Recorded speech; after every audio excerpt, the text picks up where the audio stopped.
All right. Did we lost Ron? We lost Ron, We're welcoming Jeff. right? And I think we decided you guys could sit at the table if you felt like it. The finance committee and the planning board. Yeah, just- We have room, I think. I'll send it to Jeff. You want? Okay, you can. Thank you. So you can sneak out early. Okay. All right, meeting of the Water Quality Management Committee, Thursday, August 1st. We'll come to order. First item on the agenda is report and discussion of the meeting with the Board of Selectmen this past Monday regarding the draft CWMP. Ron was there, Wynn was there, Virginia and I shared presentation duties, and maybe you could give a summary of what happened. And I think the meeting went smoothly. All of the selectmen had good questions. Eric said this is basically the plan you saw a year ago, now with greater detail and more evaluations in response to comments raised by various agencies. I got the impression from the chairman that the schedule that we've proposed, which is that any other comments or issues that need to be folded in are done, so that we meet an October 1st filing date with MEPA, Massachusetts EPA, because that triggers then a whole nother public process, including a public hearing. But in order to stay on track for all of the various certificates that we need, hearings that we need to be ready for April town meeting, we really need to file by October 1st. And it sounded like the chairman was amenable to that. So I heard no surprises, no problems, and an interested board all the way across, which I thought was, good. Paul was also at the meeting for, I think, other reasons. So, that would be my report. okay. Any comments or additions or corrections from anybody who was there or wasn't there? Saw it on TV. I was interested to note that the selectmen wanted on their own to see if they could have some publicity for this in town. They wanted to bring together people and talk about it in their own way. And I guess they're going to go forward with some plan to do that. I would presume so. Ron? Thanks, Eric. There was one particular area that was raised, I think, by Selectman Murphy about the betterments, and that this is something that he was very concerned that this could be a serious issue across the town, and that we need to really go about that in a very open and consultative way. And he was concerned about the schedule that we have, because there's no real schedule of public comment and review of the documents and discussion, and he thought that could be a problem with an issue with how we move forward without that, although we're televised, but to give people an opportunity really to comment with an agenda to discuss these documents. So that was something he was very concerned about, and thought we should really focus on that. Fair enough. Next item on the agenda, report and discussion of special legislation study group. That's Virginia and Ron with me sitting in. You have the floor. Keep going. Oh, okay, thanks. How we doing? Well, Virginia can start. No, go ahead. Anyway, well, since I mentioned betterments, I guess it's a good segue to move on with it. Yes, but we have been actually working now quite diligently on the what options there are for the special legislation regarding betterments, and a couple of things that we're looking at somewhat at this point, that we will be making recommendations apparently on aspects concerning the term of the repayment period for the betterment, which is really a lien, and also perhaps the interest rate, but that the selectmen, from what I understand, will be making a decision on their own with the town manager on the ratio of how much the cost for whatever we do, if it's sewers or whatever, would be, how it would be split up. Whether it would be 50-50 with 50 going to the tax base, 70-30, whatever it might be, that's something that will be in their area. Now, one thing that Eric asked me to do, and which was to become a novice beginning paralegal to search the entire state's special legislation database. And so I went through 7 years of experience in the state. And there were two aspects that came out which were related to the 2 points I just mentioned. We were talking about interest rates and also the term. And right now, from our understanding, the term to start with is usually 20 years for repayment of a betterment. And we would like to make any cost burden particularly to the people who are serviced by it, as small as possible, and to minimize it. And there was one case that's been passed where the term was extended, and it was approved by the legislature, I've forgotten which town now, but to 30 years. And that would be the same term that the town would be borrowing. So it would match with the town borrowing and the repayment period. So it wouldn't be shorter, or could be if it was 30 years, which I think would be of interest. It could be longer, it could be shorter, but the thing is, we haven't gone that far. But we do have there is legal precedent to extend it to 30 years. The second thing that was of interest is that we've been talking about the state revolving fund loan that would be used for the infrastructure.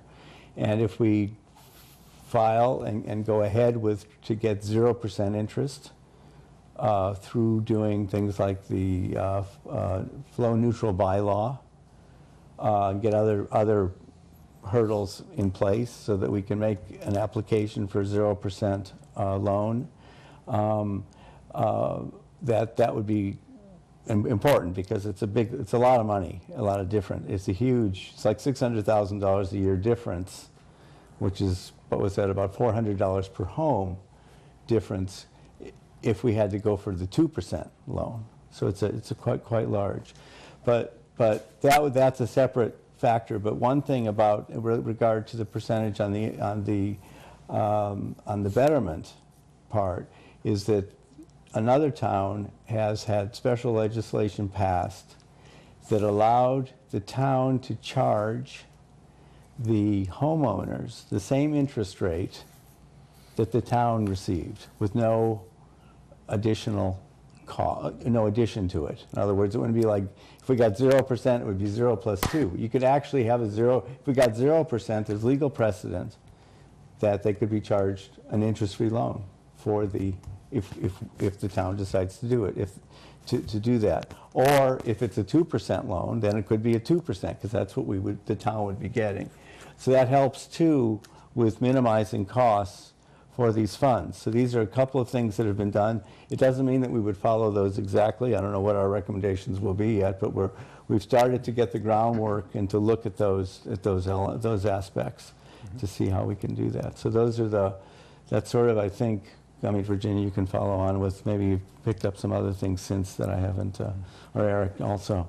One thing you asked me to do, and I've been searching for, is the assessing office some time ago gave us a sort of a description of what the assessments would be like if you based it on the home value instead of on street frontage or something. And I know I sent it to you at some point. Oh, no. I always send it to you. I have can't it. find it again. I have it. Oh, you found it? No, I found it, yeah. I sent it to you. You sent it to me, yeah, because I didn't get it, and then she sent it to me, Good. so I can forward it to you. Fine. Yeah. Well, thank you.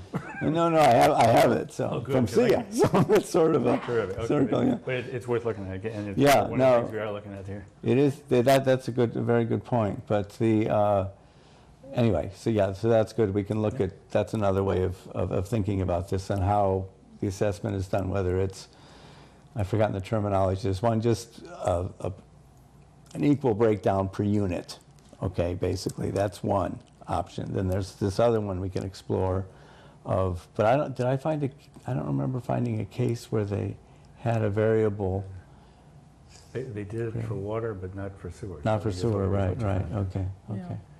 okay. There are a total of 4 different tools that we might use or propose to town meeting that would, in each case, singly or together, help reduce the cost to the homeowner to the degree the homeowner pays a betterment. As Ron referenced earlier, the betterment could be 50-50, could be 70-30, it could be 0, no betterment at all, could be total betterment, 100%. So these 4 tools that we're looking at are things that are not in Mass General laws now, at least not for sewer betterments. And so we would need to ask the selectmen to file special legislation, which is usually called home rule legislation. My task was to check with the town moderator, thinking ahead to the discussion that town meeting would have. And he thinks that each one of these should be a separate article. The special legislation that we actually file may end up being one piece, but in terms of town meeting discussion, he thought that each one would need its own time. And a couple have been referenced, so the interest, the amount of interest that would be paid on the betterment is one. Currently, all betterments are assessed either on the front footage or the square footage of your lot, and the town has to choose one of those. Doing it based on assessed valuation, which is what Eric just mentioned, would be a new, would need special legislation for us to be able to do that. To pay it in equal payments is one of the things that hasn't been mentioned here tonight. When you pay a mortgage, you know what your mortgage payment is every month, and it's a combination of principal and interest. When you pay a betterment, you start with a huge amount of interest and very little principal, and it gradually declines over the 20 years that it exists now. This would level it out, so you would have even payments, and that makes it easier for people to budget. And then the last tool was the interest rate. Term. The term, thank you. Right, okay. Term right now for sewer is 20 years. But for water projects, it's 30 years. That's already in Mass General laws.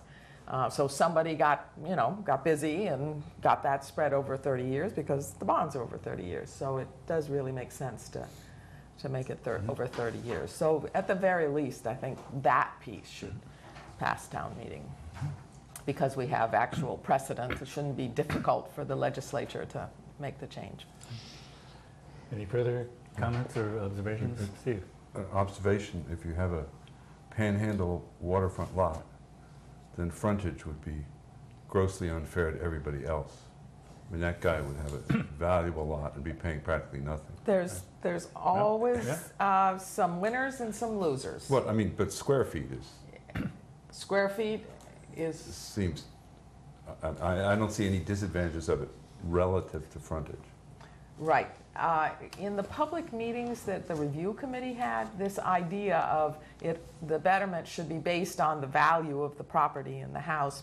That's a third one, and that may be even more fair. But Right. I'm saying just But square footage, feet versus frontage to me is a no-brainer. no-brainer, it's Right. square footage. Right. Yeah. And my question is, which was actually, I think, Wynn put the idea in my head. Have we found out enough to explain the capital flow? In other words, when there's a debt, what's the word for it, is finished. Excluded debt. When old debt is retired, Debt drop. you can then borrow X dollars, the same amount, and at some percentage. How does, and that's keeping your tax base constant, Tax which rate. is tax Tax rate, excuse me, yes. Tax rate constant. And the total tax needed to cover that. So how does the betterment work into that? There have been a lot of Does questions. it let you borrow more, or, We've been arguing about that. Yeah, without getting too, we talked the other night, betterment is like a completely separate thing from your tax bill. It comes on the tax bill, no, I understand, and- but but it is I understand only from to the certain people. homeowners, but from the town I- and the project's perspective. Okay. My answer to your question is, we are not educated enough to really answer that well. And rather than guess, Right. let's work on it, and then we will have a discussion about Right. finances. But it's very basic It's and a it's very very good- simple. Nope. I Yeah. mean, Nope. somebody in Yeah. town hall, if they don't know that, Yeah. should have a different job. Well, Well, we'll see. Not that simple. Yeah. Eric, Yes. I may have been not correct, but I was under the impression that in New Silver Beach, we simply divided the cost of that project by 210 parcels of property. And the betterments were equal for each thing. Now, Sure. I may not have gotten that right. and That's maybe another option. That's the way Yeah. you can do it. You can do it that way. That's an allowed option? Sure. Well, I think one of the things that would be helpful to everybody is for SIA to have developed the history of what the town has done in terms of betterments. My memory is that they are voted by the town meeting. They are recommended by the Board of Public Works, which is the selectmen under the current charter. But the actual betterment is a town meeting vote, is my memory. Right. So there were 2 town meeting votes for New Silver Beach. And the first one was, well, there were 2. And then going back in time, there will be one for in the early 1980s for Right. the original sewer. Well, we're getting down in the weeds, and the special legislation study group will come back with answers to these and more questions I- on the 31st or 29th, or whenever, 29th in is the next one. 29th of August. In that period, do you want me to put together a little fact sheet on? Yeah, just a history of what did the town do in the previous. Yeah, there's only 2 things to look at, the original sewer and the North Falmouth one. I think there's just one more element to this, too, is that we have 1,500 properties and 1,700 units. And that means that some properties, like motels or big compound complexes, would have more than one betterment, basically. So that's just so that should be sort of explained. Because when it comes to the equal unit thing, if we went that way, then it becomes a factor. Right. Right, So, that's exactly it. Eric, one quick, if people are considering 50-50, then there's no way this is negligible, this issue of the betterment and the Right. Oh, retirement. nobody's ever said it was Okay. negligible, don't worry. No, this is a very important question. No, it's a big issue. Who pays and how much? Yes. That's the big issue about everything. And I just want to follow up on what Ron said about Selectman Murphy's concern. He wasn't sure whether the town could do its thinking all by November on the betterments. And my answer was, it's time for us to start the conversation. We'll see how far we get, and if it doesn't get figured out at fall town meeting, we still have time. It can be figured out at spring town meeting. Next item, report and discussion of flow neutral bylaw study group. That was Steve and John. Either one of you want to bring us up to speed? Well, I think we've made considerable progress on that, and we've narrowed the scope considerably, so that it's going to, narrowed it and broadened it in a sense, that we've decided that to have the bylaw cover everything that's sewered in the town of Falmouth, so it will cover the old sections of Main Street and there, and it will also supersede the New Silver Beach bylaws. And so it will just be, anything that's connected to a sewer pipe will fall into this. And I think we've condensed it down to a quite a reasonable thing. Fundamentally, what we've said is that anything that's hooked to a sewer can maintain the flow and number of bedrooms that they possess at the moment, and that on properties of less than an acre, if they do not have 4 bedrooms, they will be able by right to expand to 4 bedrooms. Commercial properties will be able to expand by right 10% of their flow. And then we put in place a variance procedure by the Board of Selectmen to deal with special problems. Okay. So, Comments, questions? I have one Wayne? question. Did you consider, it's been considered that if you were to have a section of town where ETs, eco-toilets and IA systems were used instead of sewering, that this would allow people to, from a physical point of view, to put on more,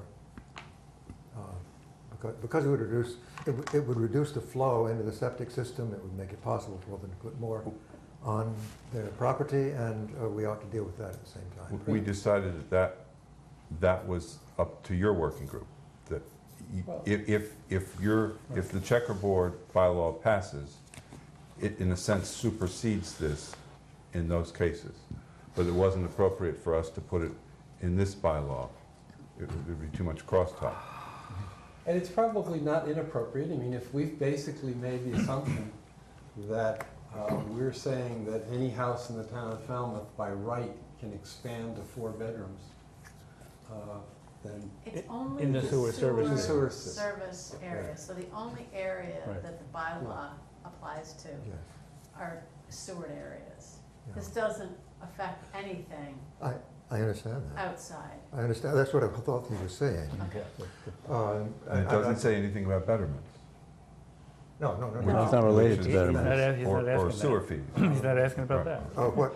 What you were saying, Steve, is that that our checkerboarding discussion could take that up. But so far, the checkerboarding discussion that I have seen so far, without talking again with Matt, who we've not been able to get together with, only applies to 62 properties in the demonstration project. Has up to now only applied to 62 projects in the demonstration area. And if at some future time we go forward with Right. 1,000 eco-toilets, let us say, or 500 or whatever, those areas are going to be able to justify, from a physical point of view, being able to expand more rapidly than they would otherwise do so. Well, And therefore, All right, I kind of, it's not in the draft that they've been working on, and it is part of the assignment of the Eco Toilet Subcommittee, which is you and Matt, yeah, which has, I gather, not met, and Not and I think we're going to have to light a little fire under that. yeah. You do have Matt's draft from the last time, that didn't get into the last time That's meeting, right. but that he had proposed, and that would be a good starting point. But you and he and Sia and I have some work to do this month. Yes, we do. So we're Matt will be back in a few days. good. And I have all the material which Matt sent me, and I also got all the legislative material which seems relevant to it. Good, good. Well, I'm making my report right now, but I think he did. and we will get back to you on that. Good. Well, But I understand, I would like to get an idea from the committee on what they think. Does this apply? Are we talking about 62 eco-toilets or whatever number the demonstration project has? Are we talking about that for the bylaw?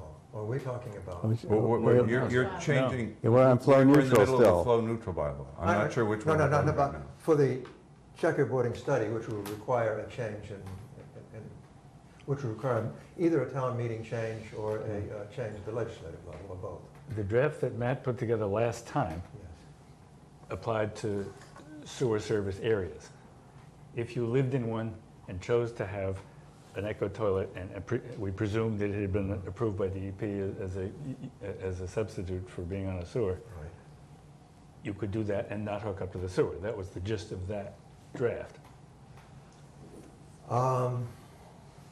That is not the way I read the draft, which I have available, which says Right. specifically Well- 62 eco-toilets. In that case, the subcommittee should get together Yeah, and talk about it, because we're not Right. going to do it tonight. No, we can't do it. I just wanted to get a Please ask the committee what Yeah. they think. But to be fair, until he's got something to show us. it's a- I think you need to do a little homework Yeah, first. that's right. Okay. Jeff had a Are- question. Are we still on the flow neutral, or is that? Yeah, we are, and though we have actually heard the report on the eco toilets.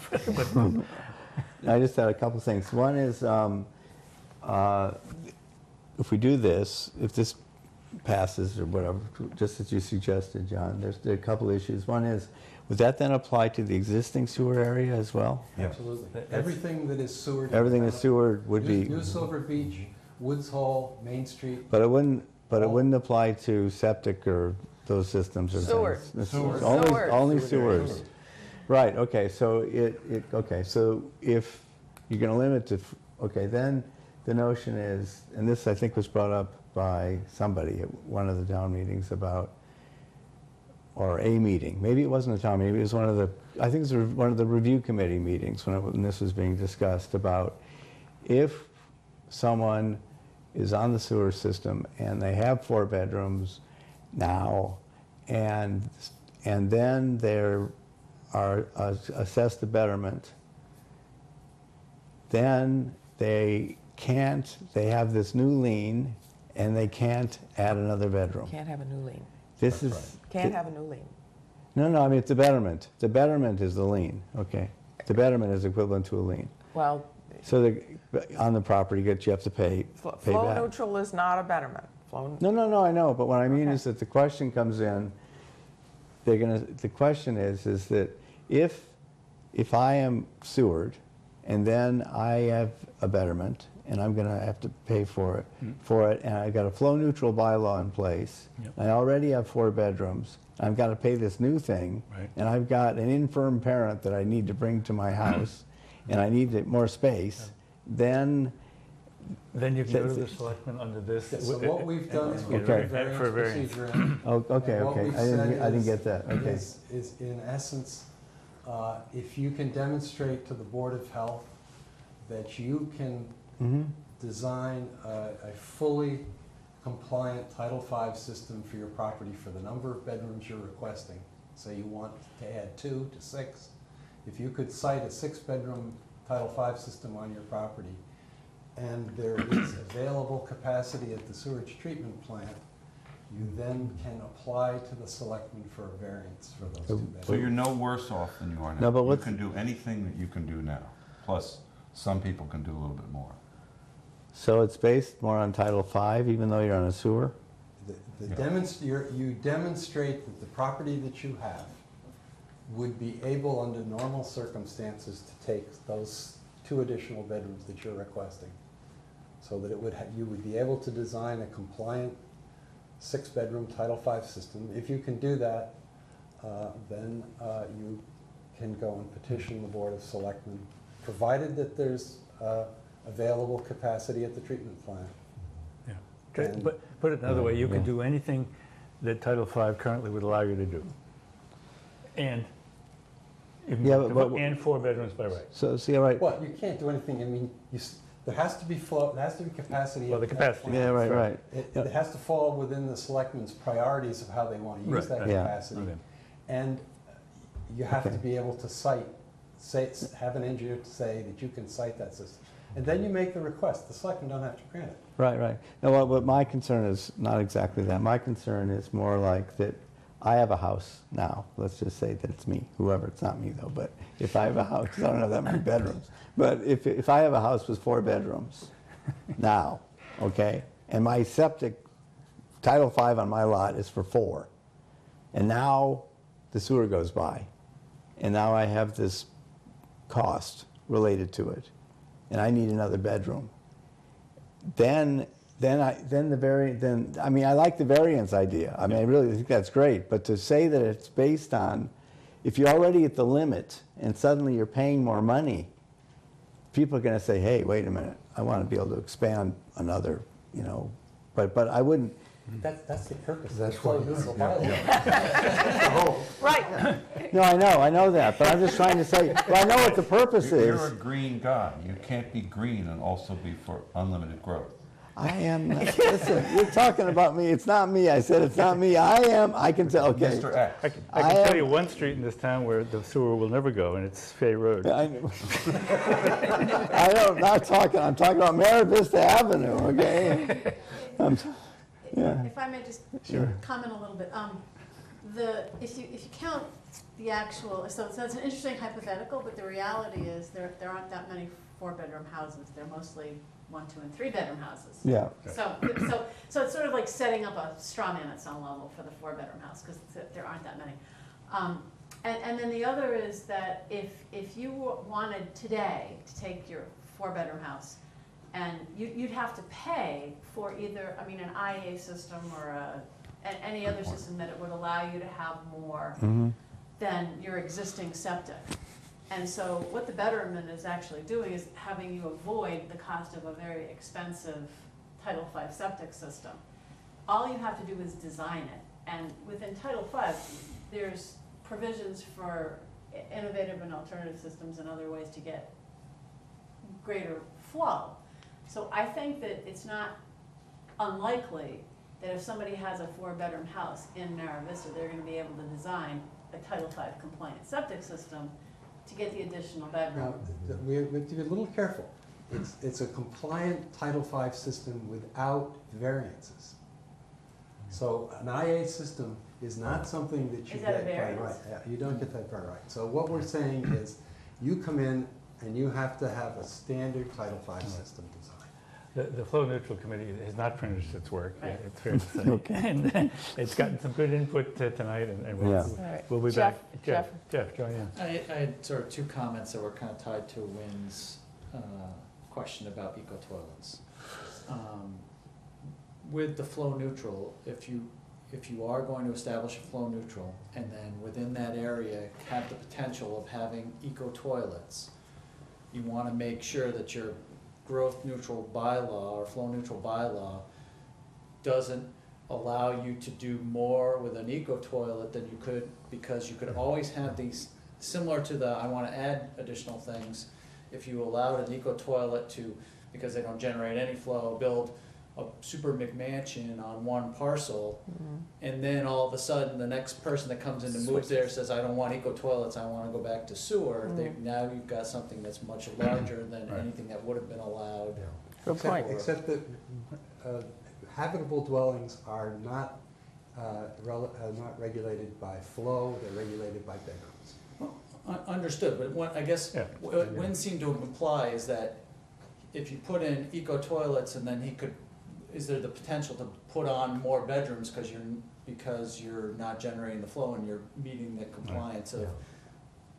I've Technically, understood that Title that V. probably is Right. the case. So I caution there, and Right. the other suggestion is, for areas where you want demonstration projects and you're going to potentially look for 0% SRF money, as long as that's available, and if it's going to be in an area outside of these existing sewer areas, you may also want to think about how you want to deal with growth, because in order to get that, you need a growth neutral bylaw for that as well. It's a good issue for the Eco Toilet Subcommittee.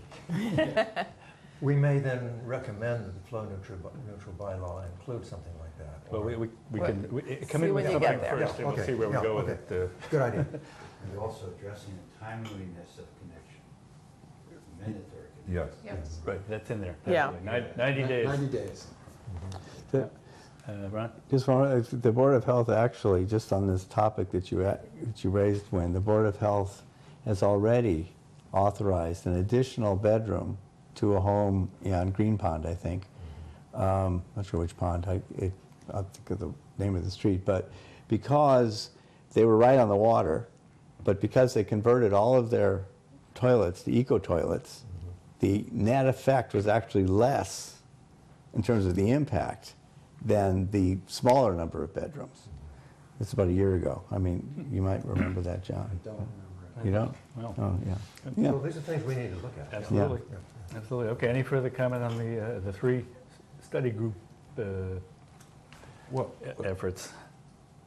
yeah, I mean, I mean, this was good discussion. It gives me some ideas too for how we have to improve the flow neutral one. So that working group obviously has to meet again.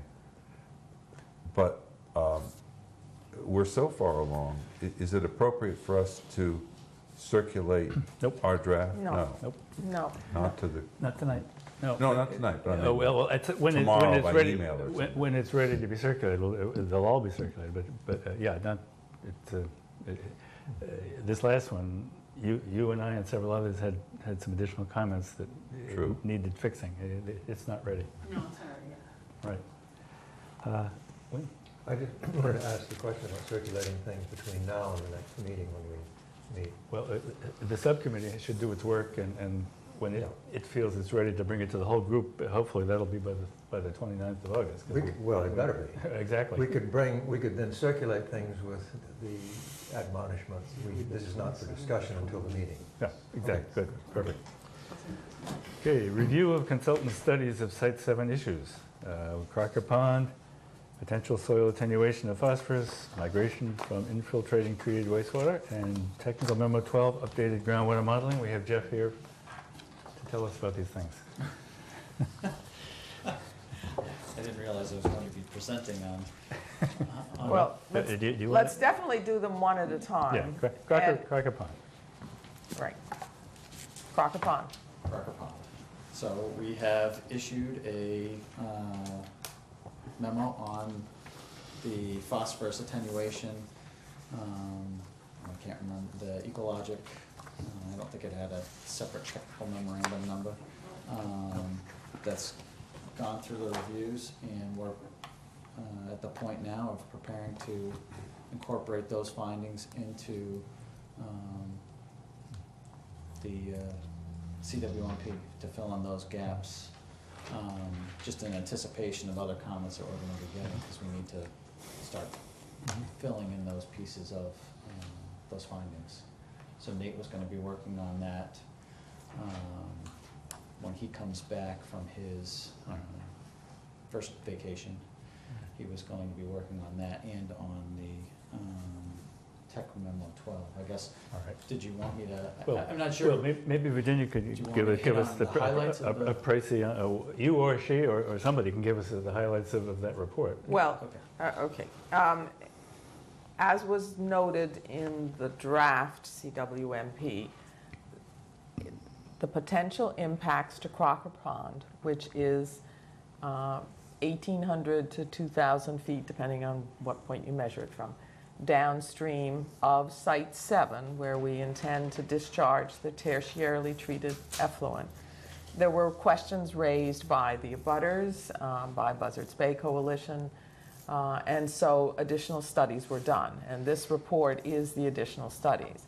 Those additional studies included soil borings, both upstream of the site and downstream of Site 7, between Site 7 and Crocker Pond. So we had an idea what the soils were in the vicinity of the sand filter beds where the discharge would take place, and then specifically soils downstream, but before it got to Crocker Pond, so we could see as the tertiarily treated effluent passes through in the groundwater, what is the adsorptive capacity. That's the ability of the grains of sand to grab the phosphorus and hang on to it and never let it go.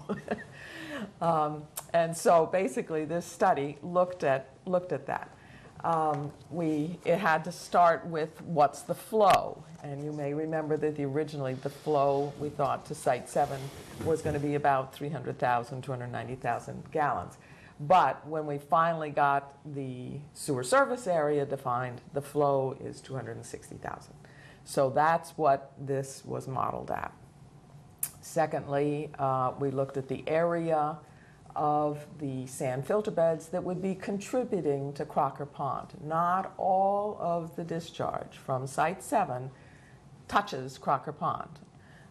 And what they estimated, and these are all conservative numbers, that a maximum of 42% of the effluent would potentially touch and get into Crocker Pond, flow through it, because it's a kettle hole pond, no streams, and then flow out of it again. Obviously, with that tertiarily treated effluent, there is both phosphorus and nitrogen. Normally, the phosphorus, as I said, grabs onto the grains of sand and sticks there. And it does that both in the aerated area that is between the sand filter beds and the water table. And it turns out there's 40 feet that this water can pass through before it hits the groundwater. And then it has somewhere between 1,800 and 2,000 feet to go before it maybe reaches Crocker Pond. So knowing the amount of aluminum in the soils based on the soil cores, Ecologic was able to calculate how much time, what the capacity of the soils were. And basically, the news is reassuring. If we do no treatment at all at the plant, it would take 75 years, most conservatively, to have any phosphorus ever reach Crocker Pond. As Crocker Pond is a freshwater pond, and so the nutrient of concern is phosphorus that might create more vegetative development in the pond. The nitrogen just passes through it. So that basically was the answer that was needed to the residents of Crocker Pond, butters, and to anyone who would raise the question.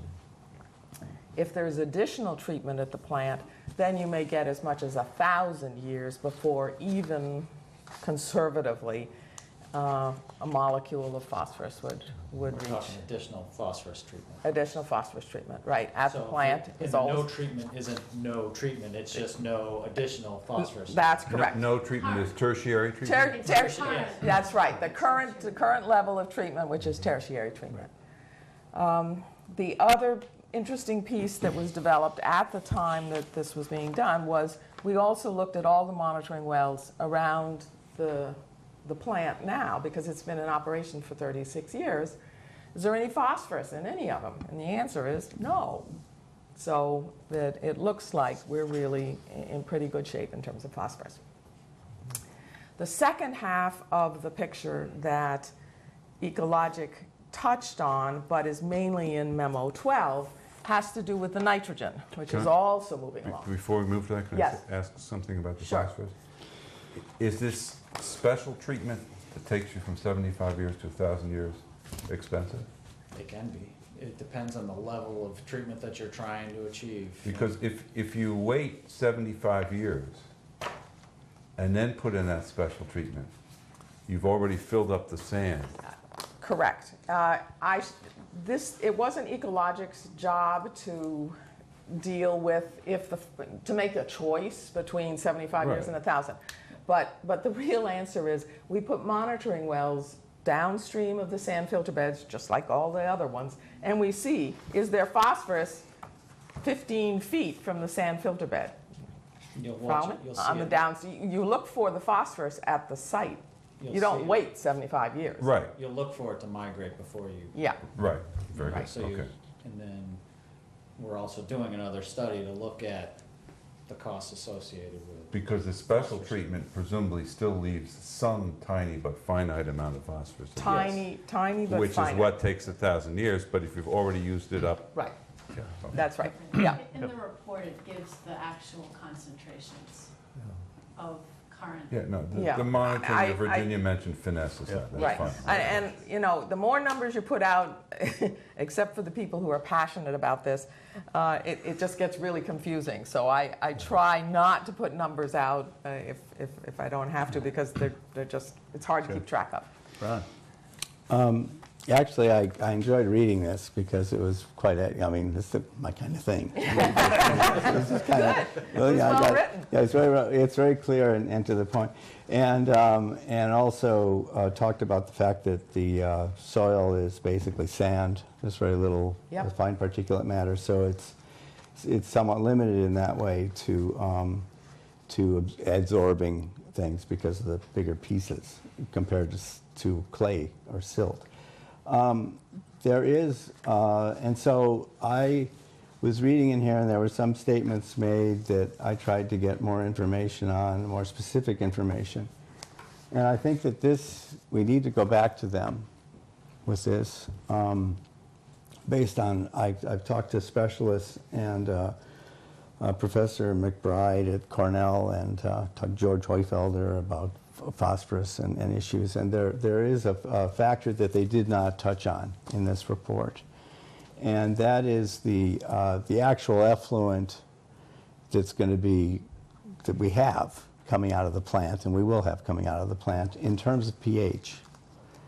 And so I went through all of the data that I had on pH from our plant, and it comes out on average through the year for over 3 years at about 6.7 to 6.8.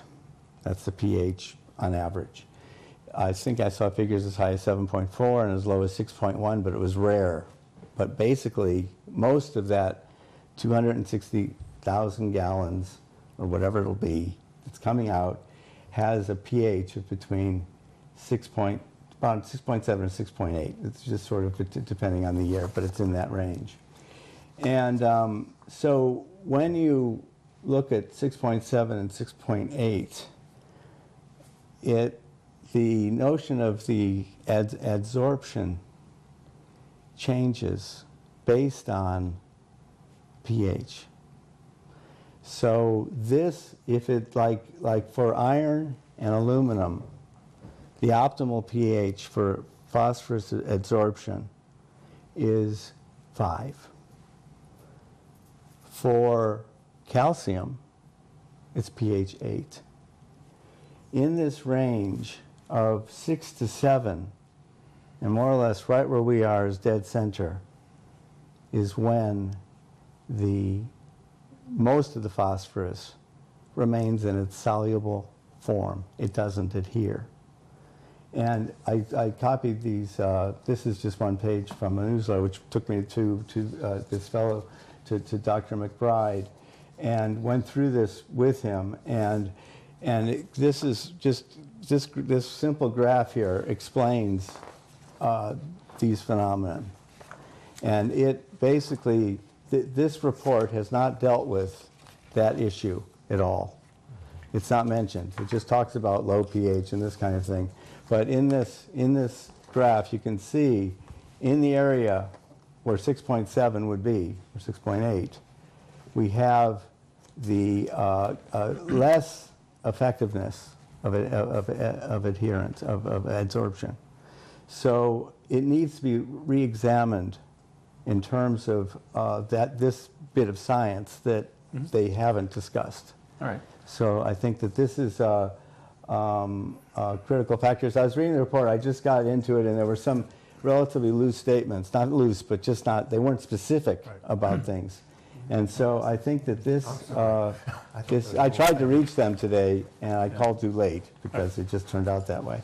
But I think that, that this report, and then this ties into the technical memorandum, number 12. Right. 12, right. So it's all tied together because if there is more phosphorus coming through, and I don't know about the well data and this kind of thing, but I just know what this is about. And we need to get some clarification. But if there is more phosphorus coming through, then there could be much more biological activity in Crocker Pond and then ultimately Herring Brook.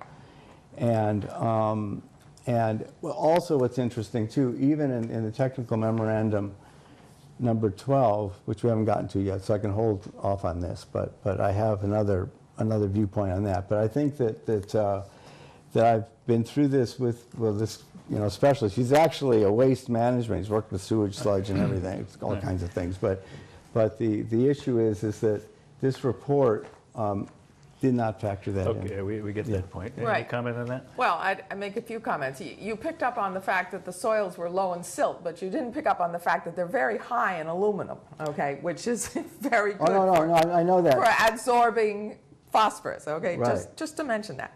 Second of all, the wastewater is acidic now, even though it's 6.7 or 6.8, and we need to check that. It is acidic. The soils are quite acidic. And so I believe that even though the effluent might not be acidic as much as you want for this particular graph for it to be optimum, I think you need to look at what's passing through the soils because the soils are quite acidic. And the groundwater. And that's right, and that's the other thing. We need to double check on the groundwater, but it certainly is acidic, and I think it's around 5. This is acidic. My point is, in explaining the flow rate, that 260,000 gallons is going to be pretty dominant input. It's going to change a lot of things because it's constant, basically, going through there, on average. Okay, on average. So, so that will become it'll be closer to that than it would be to the external. So I think that's an assumption you're making, and I just want no, to it's not. point, It's not my assumption. This is an expert's assumption. you're saying that 260,000 is dominant. I'm pointing out to you that we have 500,000 gallons that have been discharged for 36 years, and there's no phosphorus in the wells that are closest to I don't. the sand filter beds. I have not seen that data. I don't know how Okay. it was done or what. But all I'm saying is that this this phenomenon Okay. needs to be looked at, and it hasn't been covered in the Yeah, report. We're here tonight to Yeah. take comment Okay. and, Yeah. and pass them along to Heard the it. consultant, Got and it. there's a good Yeah, one. I'm not saying it's. Right. What I'm saying is that, and I can give you. You said you wanted to check on some things, Virginia. So I'll give you 3 years of pH data. That'd be And good. you can have that Right. if you need that. I can get. I can send it to everyone. But this is Okay. from DEP. Don't bother with me. Huh? Oh, Eric, by the way, I sent you something a few years ago. I don't know how many years ago now. But I want it back. No. I sent you. You want me to find it? No. What Sia sent me with regard to the proportioning the betterment based on value of the home. Yeah. It's in an Excel spreadsheet. And I don't think you have Excel, so I'll have to put I it do, in. but I wasn't looking for any Excel, so yeah, that's it. Okay. I can send it to you as a PDF, then you can see it. Yeah. All right. Thank you. It's a spreadsheet. Fine, okay, no, that would be great. Okay, any other comments on the report of Ecologic LLC? A quick comment is that she assumes only 10% binding capacity of the aluminum that's in the soil. So She's it's very quite- conservative. It's quite likely that she's factored into her calculations the pH issue, and I think that's why she's only assuming a 10% adsorption rate for all the aluminum that's in there. Yeah, we don't have any idea what her assumptions are. Well, they're- Or, I mean, we don't know all of them. Well, what I We have mean to is give her that, a chance to review. Right. yeah, we'll see what There are happens. quite a few of them actually outlined in the report, but I think asking her to specifically Yeah. speak to the pH Yeah. issue would be But- quite But helpful. also, even Ron's curve, if you draw It's not my vertical, curve. well, the one you handed out. If you The draw- one you're waving If you around. draw a vertical line, Cornell's if curve. you draw a vertical line at 6.7, you want to add those two, Yes, that's right. and then it doesn't look that bad. No, it doesn't. It doesn't look that bad, but it's about 2/3. I figured about 2/3 would be Maybe they have a taken big up. safety feature. About 2/3 would be taken. Again, let's just say the bottom line. The Yeah. bottom line is if you have adsorptive capacity in the soils in the vicinity of the sand filter beds, and you have a monitoring well placed downstream of that, you have a treatment system for phosphorus without the extra treatment added, and you have an early warning system Right. in place. If it turns out additional treatment is needed at the plant, that is, it's not off the shelf, but it is a common treatment that is available.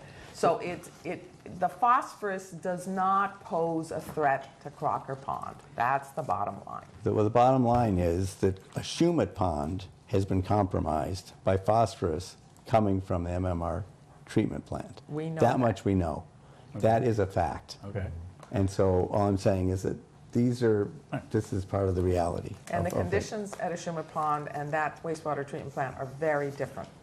Somewhat different. Another reality that we probably will have to deal with in the near future is phosphorus is going to become precious. Yes.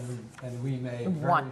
have regulations that say you will recover the phosphorus. Phosphorus. We may start mining this stuff, as a matter of fact, if we fill out the, I wish Hilda was here to. To hear you say that. Yeah, she would be very That would be pleased. good, exactly. That's a good point. yeah. All right, thank you. Okay, anything else on the report from Ecologic LLC? Just a minute. One other thing. This is actually they may want to recalculate. I don't know what the figure, they What said that. page? This is, just on page, it's on cited in several places, page 12. They talk about 3.7 milligrams per liter as the current effluent from the total phosphorus Right. from the plant. And I have data from the plant that says 2.4 milligrams per liter. It's not this high. So, Then we're better but off.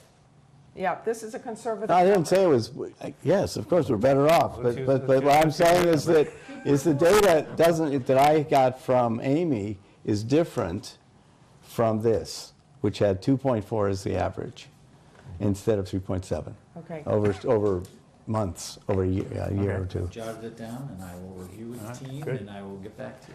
Okay, very I can good. send you that I data. was going to say, any other points that you want to raise, send them, send them to Jeff, right? Makes sense? Yeah. Let's see, let me just go through and make sure. I Technical have- memorandum 12, of course. Oh, yes, one more thing, Oh, yeah. one more thing. I just need a bit more of information, since we're going to get it. This table on page 4, it has, I would be interested in knowing what, it's got the PALS water quality testing results for Crocker Pond. And I'd like to know when those dates were, or what dates those measurements were taken in those years. Or is this an average, or what is it? But it seemed like it said that they took it like once a year, and it would vary. That would be an interesting factor there. So that would. Those are historic. Those This those says- are from this Cape says- Cod Commission data. It's Well, I know, I'm not questioning the date. I'm just saying, I'd just be curious about the September date. 2004, 2005, and Right. 2006. Yep, one event per year. That's, In September. Septem- yeah, in September. September. Okay. It says it, Cape Cod Commission, right. 2007, let's see, what, Cape Cod Oh. Commission. maybe I missed that when I was reading it, okay. How? Where was it? Okay, any other questions or comments about technical memo 12? Which we Seven. didn't print copies of, but we sent it around a couple days ago. And Jeff is presumably familiar with it.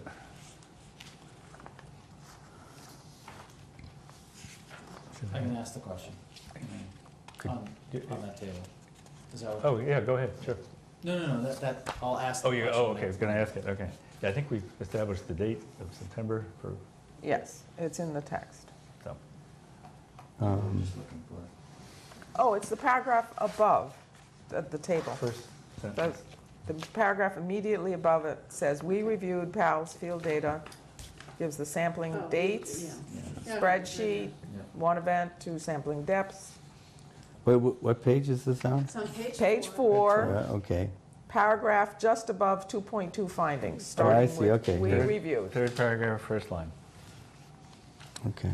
Yeah, So, right, and just one other point on this report is that, and this whole, or maybe it's the next report. Next report. Yeah. So I don't need to chase that one down. No, it's No. not in the. No. Next report, technical memorandum 12. Comments? Oh, You're up. no, I think that, I just had, it's hard to follow some of the discussion, for me anyway, and that's, because I'm probably, anyway, in looking at the nitrogen flows that they talk about through Crocker Pond, and it seems to me, depending on what the situation is, but it seems to me that during the cold time of the year, almost all the dissolved nitrogen that enters the pond will probably flow out. It won't be captured. They're talking about a 25% reduction and this kind of thing. But I think that there might be a reduction, but what I mean is that it's during the warmer months when there's biological activity that it might be captured. But I think So- everything's based on it. Everything we talk about has to be on the average annual. Oh, it's, because- okay, I didn't, that's why it wasn't clear to me how this was. Because when you're talking groundwater flow Yeah, yeah. and all of that, you have to consider, like, all the MEP modeling, all the work that's been done for all the estuaries projects is on an average annual basis for that very reason, because you gotta look at the highs and the lows. So you're getting a lot in the summer, and you might not get as much in the winter, but you're looking at the average going through that system. So Right. that's why Okay. their factors are based on that. And when it's done, then is it? Sorry. Okay. When it's done, like we have pulses, right? We're going to have July, August, high flow, and then the winter, low flow. So when it travels during those number of feet, is there going to be periods of the down, you know, can you? What's the transit time from the plant to the pond? That's what's gonna happen is whether you have if you have a high flow discharge at your recharge point, Mm-hmm.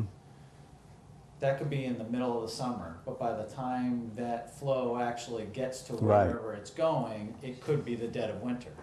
The Or it other could thing- be 2 years It later. could be 2 years later. It's 5 years. years. Transit time, years. then it's a 200 feet minimum per of year. 5 years. Is it, 200 feet per year. Is that right? is that? Well, okay, you That- did, that- you did it that way, that gives you 6 years then. Yeah. So the point is, it's not quick. 18 I did. And so there could probably be Right. a dispersion of perhaps at least 6 months, so it's smoothed out. Yeah. So Right. No, anyway, it's just. And some of that will also get into, I mean, I don't wanna get into the details, but how the treatment facility is operated will also depend on how flow is actually recharged at all your sites. Right. Because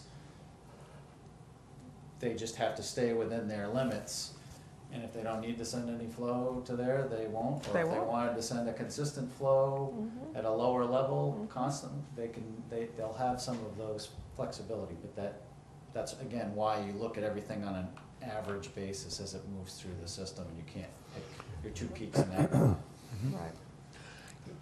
Well, just, can the treatment plant decide whether, at any particular day, whether they're going to put flow into the existing or the other one, just so long as they balance it out over the year? So long as they stay within their permit, yes, So long as they stay with it, they Yeah, can, they they can can- choose how they do it. that's right. They have that flexibility now just Yeah. within their site, and then Yeah. this is just adding 2 more beds that just gives them that capacity they need, but the flexibility to move as they need to maintain their beds and all that kind of stuff, so that's. you have So to- conceivably, if they were going through a period when they were having a higher nitrogen content because of something that happened in the plant, they could send more into Site 7 because it was less likely to get into West Falmouth Harbor or something like that. Is that? Again, it's all a function of however the permits, I don't wanna Yeah. I don't wanna Yeah. guess or Yeah. project or Right. anything. All I Right, wanna yeah. say is Okay. that. They have that They have that flexibility. They have flexibility to send flow where Yeah. they want to, As but long they as have they to do it within the confines of whatever their permit states. Right. So if Right. they have Okay. limits for various different things, they have to work within those limits Yeah. of flow or concentration or load or whatever it is. Okay. Paul? It appears that the DO and Parker Maybe- Pond could we is get him a declining microphone, do you over think? Maybe, could you speak into a microphone so our nationwide TV audience can hear you? I didn't know. There's one here. It appears the DO, dissolved oxygen, in Crocker Pond is declining over the years. Is that a seasonal variation, anomaly, or something else going on there? The dissolved oxygen was noted by the Cape Cod Commission when they did their measurements, and they encouraged the town to sort of pick up where they left off and start monitoring the pond. You have about a half dozen houses that are right on the pond, I mean, they're upstream of the pond, and then another half dozen houses that are on the east side of 28A. So it is conceivable that some of those things from those septic systems could be affecting the pond, and there could be a trend. As you notice, the last data point is 2007. So we're overdue to, and we're being encouraged by the Cape Cod Commission, and you see in this report a recommendation of starting to monitor it on a regular basis. And I think that that's important to do, because it says what's the state of the pond now. Sure. And we're on track to do that. We are all Are set we? up, yes, with, Whoa. at Eichner at the Cape Cod Commission, we are going to be part of the PALS monitoring this year. Wonderful. So Good, we'll good. have data points for this year. Good. Just one other point on this. It's not quite certain that it's declining, even though these numbers look like they're going down, because we have different depths. And the lower you go, Yes. the lower the oxygen. That's And the true. later, like it's 5 meters for the first 2 years, it's 6 meters the third year, 7 meters Oh, the next year. So That that's could do it. another factor. yeah. The other thing is that time of day. It isn't just the date. The time of day is important. No, the time of day, because if it's early in the morning, it may have very low saturation because it's been consumed overnight. And then when photosynthesis starts, then it goes up during the day. So it isn't, so these things always, even when I look at the FACES information, I need to know what time, because in the paper I look at it, 57%, you know, tell me what the actual number is. But here, and they don't do that here either. So it's time of day, it could be a cloudy day. If it's a cloudy day versus a sunny day, it's different, even one day to the next. So this is hard to judge. So It's talking about one data point per year. right. That's right. That's not enough. And none for 5 years in a row. And none for 5 years. Right. And we don't, as you say, you're absolutely right, the time of day is critical to that. Would the road runoff And if it's cloudy. have anything to do with it? Would the road runoff affect Oxygen, it would be, well, yeah, I mean, yeah, it affects, yeah. We're still waiting for an answer to our letter. Yeah, no, I mean, it is, all of these things are, it's difficult. You know, we talk about baseline data. There is the world It's- around us that yes. isn't like a lab. We're in a lab, you know, we got a test tube, you know, in certain conditions we can predict pretty closely, but, It's a relative term. yeah, so. Technical memorandum 12, anything else in there to discuss, to look at, comments, observations? No? All Just set. one thing, this study of the impaired Herring Brook situation, is there any more information on that available? Because there was something about someone thought maybe there's a cesspool upstream or something that's compromising it already. I don't know, or if it's, what's happening, you know, what the... All I know is that the Buzzards Bay Coalition is continuing its monitoring for the summer, okay, on its normal, and that they've agreed to work with some additional monitoring points upstream to see if they're, in fact, their data just happens to be localized and that Right. the stream upstream is actually, well, find out what the condition of the stream is upstream. Right, we So- decided, we added 2 monitoring stations, one pretty much, right, there are 2 watersheds that go in, there's Wing Pond and then there's the sort of an unnamed watershed. So we worked pretty carefully to find Yeah. a monitoring station right at the head there, and then one at the midpoint. And we've had a volunteer, and I've gone out when she can't, to take nutrient samples every 2 weeks, starting at the end of May, and then dissolved oxygen every 5 days. So salinity and a couple other things on that same 5-day schedule. So we'll have the same battery of data points that we have for the point that's right at the bridge for upstream water quality. And so at the end of the summer, we'll be able to look and, you know, as soon as the results of the lab come in, we'll be able to see if the nitrogen is higher or lower upstream. Right. And so I think we're all very interested to see that.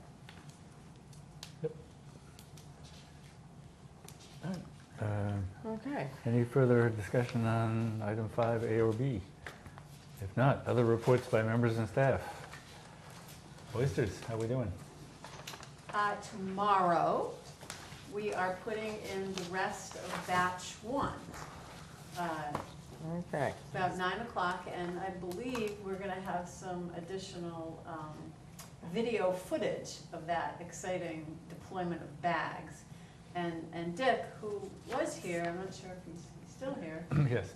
good, yeah, has been gathering a lot of footage. So the oysters are going in, they're all doing extremely well, they've doubled in size. The second batch that's in the upweller has also grown gangbusters, and pretty soon that batch is gonna get deployed. That's great. So I'm everybody's- reading in at least a couple of locations on Cape Cod where as the oysters get closer to marketable size, people steal them. What do we have for security, and have we thought about that being a concern? Well, there are a couple things on that. One was that this was raised as a question from the beginning that Chuck was talking about. And there was something about putting in a video surveillance somehow. I don't know how that works at night, but he had talked about that at one point. And the other thing that we need to do, and this is again with the community outreach, is to, maybe we should have a little note in the paper or something, just saying that people keep an eye out, just as a neighborhood thing, that, you know, and I think that that's, you know, going with the T-Ticket and the Falmouth Heights associations, I think that they would be interested, would be willing to do that. It may be a little less likely there because there's no entrance to that pond to get a boat in. And they say it's been mainly from boats that they think it's been coming. Yeah, these Good estuaries are a little more difficult because they're not quite as open as the other areas. But it's happening, it's becoming many places. There's like 3 times now, right? Yeah. They've been reported. Yeah. Of major $1 million thefts. So it's been a big, They'll eventually find the people, I suppose. These are small, they're still, I understand, but they're The- gonna the get vid- big. no, not this year. not this year. Well, maybe that's the word we should get out. Yeah, they're on. They're not- Very small. Not worth your time. That was the time, yeah. If the video and does they're work ugly. at night, It's true, they're not even and the video does work at night, and you can buy Size it. of a from- lima bean. Okay, wait a minute. smaller. They will be, judging where we are now, they will be Small. too small. They'll be very, they will be Too small sub, to- there won't be of any interest. Too small to steal. And they're going to be skinny, fleshless things out there, so they're going to be, Good. you know, Hardly any meat. they're strong, but just, they're just not much to them. You know, they're really, Spread the word. I actually am meeting with Chuck Martinson soon, because we need to talk about storage. We're on to thinking about where we're gonna store our bags and things, just the practicality of 4,000 bags and whose garage are we gonna put these in, where town hall, I mean, where are they gonna go? Yeah. So he and I have to have kind of a logistics, a midpoint, and I would bring this up. Chuck is actually really on top of enforcement. He is, I see him day and night all over the place when there are enforcement issues to be dealt with. And he's very aware, but I'll bring it up to him and I'll report back to the committee what he feels would be, if there is something more substantial than what we're doing now, what he would like to see. And I'll make sure we talk about it. and, Good. and I think things will be, I mean, if this works out, in the next few years, we may be seeing, going into Great Pond, Green Pond, and it might Right. be that, then there is access, there is more access in those situations. That's right. But we just have to work it out as we go along and find out what the best thing is. If you do want video at night, it exists. It's under $200. You can buy it from LL Bean or Cabela's or something. Huh. Hunters stick them on trees, come back in the morning and see all the deer and whatever that are going by.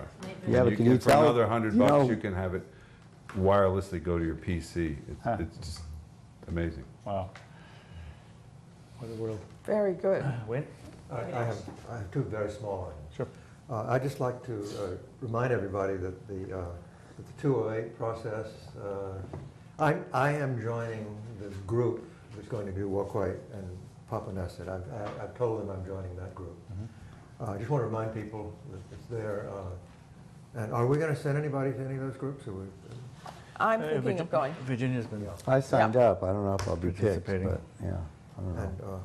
And the other thing is that I just gave Sia, you remember in December and January, it was suggested that I should do some thinking and writing for the committee about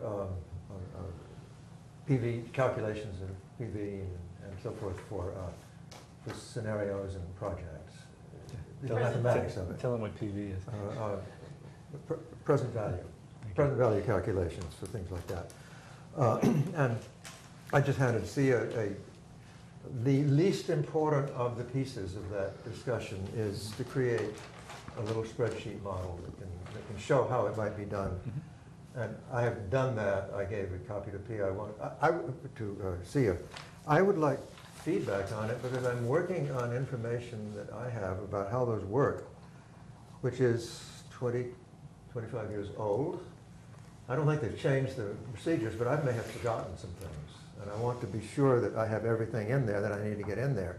Just the model itself, and I'm not talking about the data. When you come to the data, those are that's where the difficulties lie, and is getting the data right to put in those models. So the first thing is to talk about how we can develop a simple model that we can use anytime, a transparent model where you can see the data that goes in and you can see what comes out of it.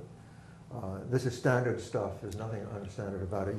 I'd like to give a copy to you and just see whether I've captured everything that needs to be captured in that model. Sure. Good. And whether I'm doing it right. Because as I say, I haven't done anything like this for 20 years. And I may have forgotten some things. You mean whether you forgot a certain cost? But no, yeah, whether that comes later. The question of whether I got all the costs right, that comes later. That's a different question. The question is setting up the models to calculate right, so that they do the job of calculating present values or internal rates of return and so forth. That's simple. It's just a question I want to know that I've got a spreadsheet which we can use internally to put in any information we get about anything in. And we don't have to go out to somebody else to discover this information. As long as we know what the information is and get accurate information, we can put it through a model like that and get an answer like that. I just want to know, I want to be sure that I've got it correct. There's lots of things, you can get these things, but most of them, when they're packaged, they're mostly so that you put the data in, behind the scenes it does what it's supposed to do, and then at the end you get an answer. You don't know how it got it. I have a spreadsheet which can show you the whole thing up front, and just you can see the whole thing. It's just a very simple thing. Great. Well, So, so you can look at that and send it around if you want. Or, I have a hard copy, you Yeah. gotta send it to me Great. electronically. okay. The description there that I gave is developing that. That has to do with the theoretical framework, Yeah, reading it. and it may not be quite accurate either, Yeah. or may not be clear. And I just want to be sure that you give information out. Right? Mhm. It's taken a long time to get back to you, but that's my first Oh, step. Great. The second step is to start thinking about, we need to start thinking about what data need to go into these models Mhm. and how we want to set them up so we compare scenarios right with one Mhm. another. Mhm. And I'm sure we can find somebody and pay them to do that. No doubt. Yeah. You can always pay someone to do it. Okay, then. Yeah, but I think it would be a good thing to have some in-house capability to do some. Hey, we can stormwater. always find somebody willing to be paid. That's right. Short report on the PRBs, and I'm not sure if it's news or not exactly, but the group, the CLM Smith, whatever they are, CDM Smith, they're going ahead with the one at Great Harbors in terms of sort of preliminary design and preliminary cost. Seacoast Shores, I think we're not quite finished talking about yet, because we had 2 sites there, and each one has different pluses and minuses. So I think before we told them to go ahead, we have some more thinking to do. Sort of along the lines of, do you want one that's the cheapest and easiest option, which may not be universally applicable to the geography of many places in Falmouth? Or do you want one that's tougher and harder to implement, but might be a more realistic cost when they come up with costs and difficulty of design? So that's part of the conversation anyway. Before we say just go ahead and do something, we want to make sure it's going to be something that provides us something useful at the end, and not just requiring more study. Can you put this in context for me? The last I knew, there was a short list Yeah. of That's right. possible sites. Right. Is the decision on how that's winnowed down a working group level decision, or something that's referred to this whole committee? Fair question. I don't know. Well, we've been using it as a working group. Yeah. It obviously hasn't been brought to the committee. So they brought the total number down to 4. Yeah, right. 1 in West Falmouth. Right, and that was 3 in East presented to Falmouth. Right, us, they and we brought- all And that's already- said, looks They brought okay. the Yes. 4. West Falmouth is a given. Is a given. Right. And out of the other 3, one of the ones in Seacoast had problems. Well, the problem in Seacoast is there's a nice stretch that's public road, and then there's another stretch that is dirt road, but it's private. But it looks like the dirt road that's private might be easier to install, and that's the trade-off that Eric But is. my question is, should I spend any time thinking about this? I don't Or will the decision be made for me? Well, the Probably third made for possibility us, is yeah. we'll come in with the two recommendations, and then you can think about it. Right. I'm not sure that's the right question. Okay. Okay, I think the correct question is to find, what we want to know is how well they work. Well, two Right, things we wanna know. basically. How well they work and how feasible they are to locate and install in this Oh, town. no, right, right. Well, Yeah. more that we can Construction is figure a that big out. piece. Construction is a big Construction issue. is a big piece Yeah.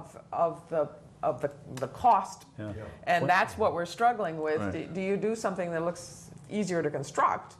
But that may not be representative of, if we're going to Yeah. construct them in a larger scale, we're getting a cost that is under. Well, it depends what you think, your back of the envelope calculation based on what you already know, is a reasonable guess for how you might do build-out, to steal the term, of PRBs. I Right. mean, you know, if you only which did one those is- two pilot locations, the whole thing would be silly because it would be too small. I mean, Right. it wouldn't It's amortize 500 our feet. time thinking about it. Right. Yeah. And you also know you're not going to do the whole town. Right. No, Just yeah, the into- middle ground So is, how Right. big is the middle ground? Right. And so does your pilot project have enough coverage and variety to enable you to extrapolate later to see how much of that middle ground you're going to be able to do? that's exactly the issue. And for that, we actually have to go back and look at the geography on these peninsulas. Because the only place they're going to be applicable is on the peninsulas. That have perimeter roads, and That not have all peninsulas have perimeter roads. But And then you get into the question of How what the far to groundwater. elevation to groundwater, how many Yeah. trees, how many. but all of that is a construction question. Well, our interest, I would think, is how much nitrogen reduction credit can be applied. That's what the demonstration is supposed to show us. That's one of the two questions. Yeah, no, the second one, though, you can, I mean, it's a construction project. You can get an estimate and figure out if you tear up a road and have to Well, repave it. that's exactly what we're paying these guys for, is. Yeah, It's right. not- those estimates aren't free. And they also vary No, I- considerably. They vary considerably with tree cover, depth of PRB, private versus public. I mean, they're actually, it's complicated to get an accurate number. In the same way that with the eco toilets, you know easily what the actual materials costs are, but the installation Installation. costs Yeah. go across the board. So what we're trying to do with the eco toilets and with the PRBs is get instances. If you've got this kind of an installation, plus or minus, it's gonna be about this much. And if you've got this kind of an installation, so what Eric and Virginia are trying to say is, what you wanna try to do is have enough data in your construction figures that you can extrapolate to if you have to go 10 feet deeper. If you've got this much, you can't use this kind of equipment. I mean, being able to bring in big equipment changes the cost considerably. And we're just trying to understand that. You want to do the most advantageous one, because risking having one that costs a lot and doesn't work is a really bad risk, because then everybody will say, if you had only done X Right. instead of Y that you did, it would have worked. And nobody will really know. Whereas if you do the easiest, the one with the best return, nitrogen return on investment, and it works, then you can say, well, we can do that, and we think we can stretch it, it'll cost a little bit more, we'll go here. But if it doesn't work at all, Right. then you know, curtains for PRB. Right. Right. Yeah, that's the point, Right. is that we want to know if they work, how they Oh, no, work. no question. Yeah. That's the threshold But, question. but more interesting, I think, then comes in do we do the silo type, or we do the wall type, or whatever? They're looking at both of those. And that's Okay. site-specific. Yeah. Right. If there's nothing much in the ground, we'll try a trench. If there's a whole bunch of things, you might have to do the other. If it's 30 feet deep, you do one thing. If it's 10 feet deep, you do another Yeah. thing. All these are part of the picture, but yeah, the threshold question is, does it stop the nitrogen? But the other thing, on the work that was done in Wacoit Bay, for example, are we going to get, this will be different, so I guess we'll be getting more data, more Yeah. examples of how effective it is. That was only 50 feet, Right. and I'm going to say it maybe went down 20 feet. And they, 12? I think. 12? Yeah. Yeah, okay. And it was like 2 feet above the water table. I mean, it was practically there. Yeah. That flooded Whereas down if you're 40. using town roads, perimeter roads, Yeah. you're at least 5 feet above the water table. And you, depending on Seacoast Shores, it turns out, you could be as much as 20 feet above the creek. Are you sure it was only 50 feet? 50 feet long, yeah.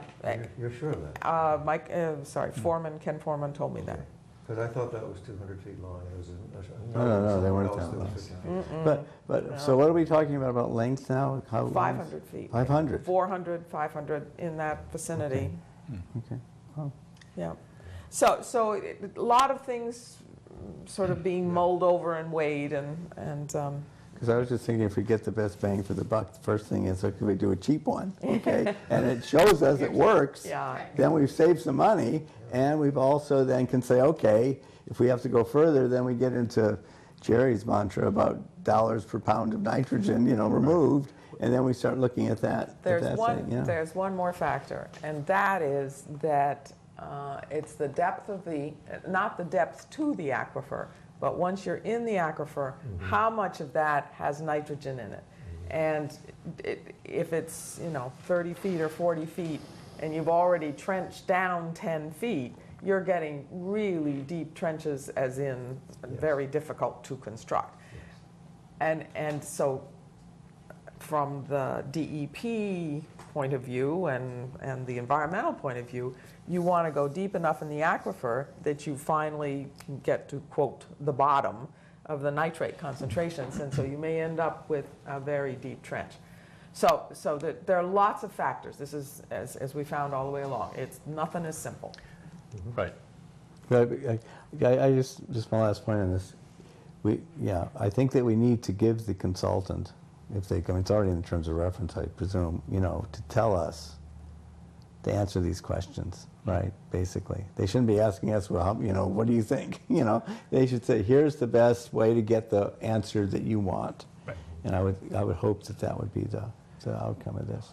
Well, as we've Yeah. discovered, it's an interactive effort Yeah, okay. with consultants. There's also that, That's a good interactive. Okay, before I forget it, the town planner, the town manager asked the town planner to ask the planning board to take a look at the CWMP and opine. And so we told them we would be happy to send a person, we'd be happy to give you the copy of the slide show that we gave the selectmen. We'd be happy to do anything you want, but your board will be asked to opine on this.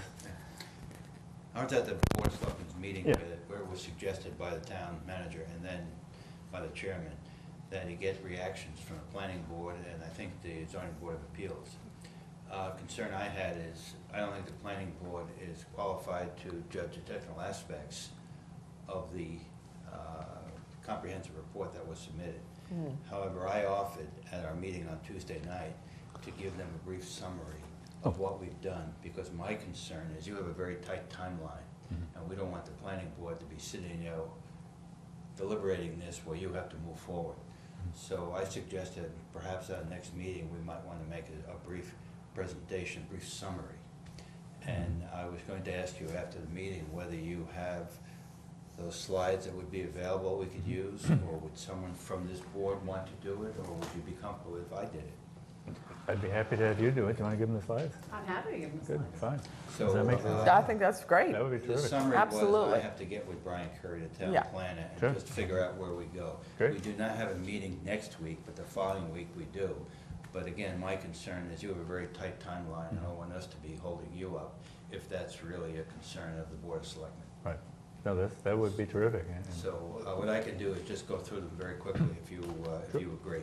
Absolutely. No The problem. other thing I wanted to mention, I noticed that Ray Jack has a summary too of the report, which I thought was pretty comprehensive and well done too, so You that got could that? be a, yes, I Did got she that. get that? Jerry I think did, Jerry she had Thomas. sent that around to Yeah. everybody in the committee got that. So yeah, So- that was good. So what the intent would be to provide that as a handout before Mm-hmm. the meeting, go through this very, very quickly, because again, the planning board is not going to comment on technical aspects of it, but they should be aware of it in general of some of the issues that are going on. Terrific. That would be great. Very. Thank you. Steve, you want to tell people what this is and what they should do about it? I read earlier drafts of it. We're talking about the Oyster Pond CWMP now, and the recent report from Wright Pierce, which was just handed to me tonight. And there's going to be a working group next week Right. to discuss it. And then I think after that, we could present it to Okay. this committee. All right. So it's been passed around. You're welcome to read it, and there will be a Not presentation. everyone got Oh, a no? copy, it was just the working group. It's just for the work, I Oh, think okay. it's still within the All working right. group. until- Never mind. You will get a report when the working group has worked on it. Okay. Any other reports by members and staff? Okay. Review and vote on minutes of the prior meeting. Everybody's received their minutes of the prior meeting. Everybody's happy with the minutes of get the the prior minutes, meeting? right? Any additions or corrections? Ron? I had a general comment. I felt that since it wasn't recorded, that, and you know, Carol did a great job of getting down what she could in that long meeting, but it seemed to me like it was not as substantive in terms of what was covered and decisions that were made and things like this to some extent, just because there's a limit to what minutes can do, really. So I just felt that it was a little could have been a little. Not you did a great job. It was just that considering what it was about, it seemed to me that it was unfortunate it wasn't recorded, because it's difficult to recant all the discussion and this kind of thing that happened and changes that were made and the subsequent work that was on it. So I don't know what to do about that. I just felt that we're kind of have them. I don't have any objections to anything that's in it at all. It's just that I felt it was a little bit bridged, I guess is the word. But the CWMP speaks for itself. Yeah. That's my answer. Yeah. All of the changes that were made are in this document, and this is what went to the selectmen. Right. So although the backing and forthing wasn't recorded on tape, the end result has been very faithfully reproduced, Yeah. unless anybody finds something that somehow got missed. But Nate was here, Sia checked it, I checked it, But- so there's been a lot of effort put in to be accurate. Right. You didn't put in those periods. No. With the exception of the periods. We were Yeah. so tired by that We point. noted that we don't have time for periods. That's right. right. And the other point is, if there's still, we may still catch a few things. There will ultimately be a final printing that will have all of the gaps filled in that Jeff referred to earlier. So if there's one or two other things, then, that can still be put in. No, I just, Yeah. there's just only one thing, when Matt came in, he was saying, we already said we weren't going to start with the executive summary, but we're going to come back to it Yes, as you're right. needed, and we didn't. That's true. So that was, It's 11 o'clock. I don't know, what? It probably might Yeah. be worth waiting in case the selectmen might have some. No, I'm not saying, yeah, we could do that, Right. yeah, or else we can make a list of things Right. that are here, but it's not, there's not major stuff, it's sort of, Yeah. most of it's in the main text now, but Right. it may not be consistent with the main text now. Right. Well, true As it enough. changes, We yeah. did, I can say that Yeah. I did make an effort to try to, where comments were made, certainly I know in the ones where we literally had sections that were almost identical, I went back to try to make sure that those same comments were reflected back in the executive summary. Good. I may not have caught everything, but I did try to make that effort. Granted, we were trying to we went from let's get the two tables in there to, let's do the whole thing by Right. the selectmen's meeting, so. Right. I do apologize, we tried to get Yeah. all the comments we could address at the time, so. But we knew that we'd go back, and our AA will also try to get all those periods that we Yeah, made. yeah, we can You may ultimately get your get period. wins periods. I got only 5, I could only. I have to say, in the time frame that was available from our meeting to get it to the selectmen in printed form a week later, right? That was it. That was something. Yes, that's right. It was- Well, in fact, it was 5 days later. 5 days, that's right. It was a remarkable effort by you and Nate and Virginia Yeah. and And Sia. everybody else who made it happen. I didn't think we could do it. And then when he sent an 6 email, hours of editing. he said, well, if you got it to us by this time, we could get it in print by this time, and we could get it to the selectmen on Thursday at noon, and Thursday at Yep, noon it got there. and we did it. And there it was. So, and it was really worth doing, because if we had sent them an earlier version and said, well, we have 5,000 corrections to make, it would not have gone well. Yeah, Oh, excuse me. I know, I just had, it's one question about this. I know it's not really on the What agenda, page is but that? there is, in this table of actions, table ES1, it says, you know, that there's going to be a $90 million town vote for 30-year bond for construction. And I just, you know, it seems to me that that's related, and all of that's related to this, according, you know, the way it is stated here. So I don't know if that's, Well, the number 90 is a hypothetical approximation, Yeah. and the idea that it's only for this is, nobody thinks that.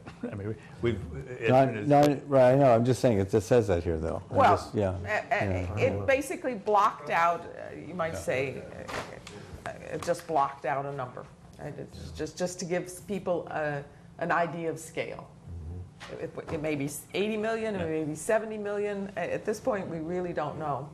We've Because been there's- warned that we won't get all. But it won't be any Yeah. more than 90. No, right, but I'm and just we won't thinking, get it all. because there's a water. in the text what? somewhere, isn't it? Yes, That yeah. we're not Yeah. counting on that. That's right. Okay, Yeah, all right. Yeah, It's the best we can and that would be one of the main points that the selectmen made with the draft, was, you know, don't presume that this whole window is yours.